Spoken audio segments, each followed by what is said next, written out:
Hi again. Imagine if your belief system, or if your belief system is like, say, um, a radio receiver or a receiver of any kind, and let's say that you believe that you will never be above average or a success. Then the things that reinforce that you will allow to get in because that's what you believe about yourself.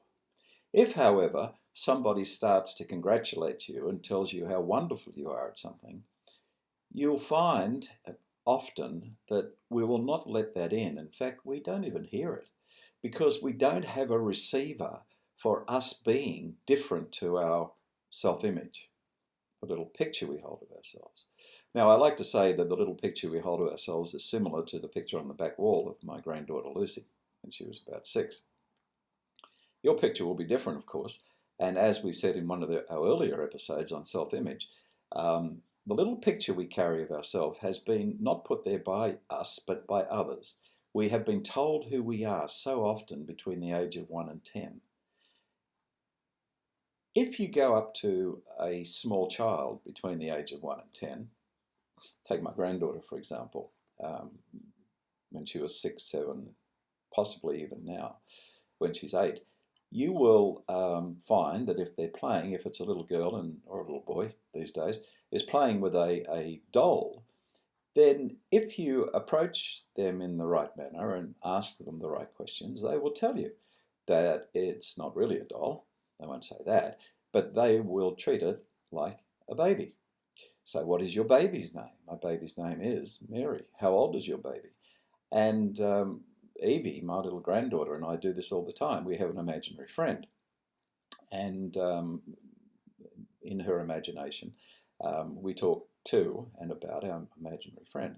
So if you go up to a little girl, little boy who's playing with a doll, you can actually have a conversation about that doll being a baby. Now, does that child know it's a doll? Yes, of course they do.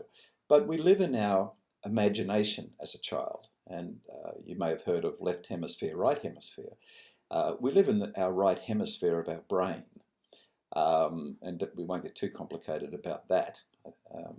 But we have a left hemisphere which looks after the logical side of things, and a right hemisphere which looks after chaos and imagination. So imagine that as you're growing up, we spend more time in our right hemisphere, which is where our imagination is. So we imagine things. Somebody tells us something, we generally don't question it. Someone says we're very good at this, very good at that, we will accept it. If they say we're not good at this, not good at that, we tend to not. We develop a self-image, which happens to be a picture similar to the one on the back wall of my office. So you, whether you like it or not, have a self-image. You have a picture of yourself, a little picture of yourself that you may not even know you've got. And it's a little bit like a thermostat. For those of you who are aware of how thermostats work, you'll find that a thermostat will set a temperature. So let's say that you set a temperature at 30 degrees centigrade, if you're in my neck of the woods. If the temperature of the room goes above 30 degrees centigrade, then the cooling system kicks in and takes it back to 30. If it drops below 30, then the heating system kicks in and puts it back up to 30. I'm trying to find my thermostat actually, which is here somewhere, which I use all the time in my presentations, and I can't just see it, but you know what a thermostat looks like. So imagine that you've got a thermostat. Now that thermostat that you're set is called a mental set point. So you set it in your mind with your self-image, and that mental set point is all about how much love you expect, how much success you expect, how good you are at sport, how much money you'll expect to earn. When I work with organizations, and I can know from my own experience working with companies where I had the good fortune of being in senior management, I used to find that people would tend to earn the same amount of money.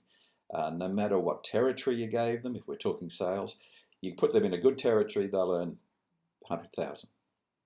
Put them in a poorer territory, they'll still knock up 100,000 because that's their self-image. You take someone who's used to earning 60,000, believes that they are a 60,000 person, and you put them into a territory that is capable of 100,000, they'll still earn 60,000. You put them in a territory which is a poor territory, they'll still earn 60,000. They'll tend to do what it takes because that's what they believe they're worth.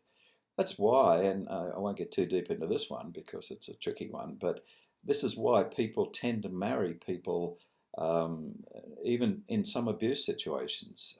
They'll marry someone or be in a relationship with someone who abuses them, and their next relationship will be almost exactly the same because there's a certain expectation. I'm not saying every time, and I'm not saying it's something which is good or bad. It just, that's the way it happens sometimes. And that's because of the belief system. If we believe that we are only going to achieve a certain amount in life, we will tend to sabotage ourselves. There's the classic story of the golfer who believes that they always shoot 100. Now, if you're a golfer, you'll know what I mean by that. If you're not a golfer, over 18 holes, they will tend to add up the number of strokes. So 100 is kind of not easy, not hard. Some people would see themselves as being a golfer that does 100 or 90 or 80, whatever. So let's say we're talking about 100. The golfer does the first 9 in, say, 45. Now, at the end of the 45, the golfer says, well, wait on. If I do the back bit, the back 9 in 45, that means I will do 90. But I can't do 90.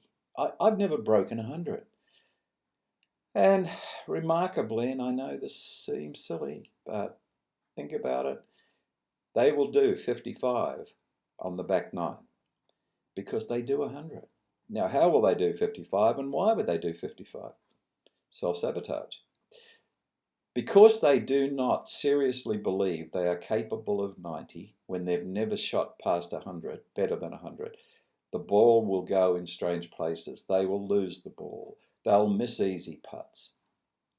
I know it sounds silly, but that's how some of us lead our lives, and we lead our lives because of the little picture that we have of ourselves and the belief system and the thermostat that we have set. And I'm going to talk about, in our next get together, how we can change that and reinforce some of the things we've spoken about. So thank you for watching. Hope to see you soon.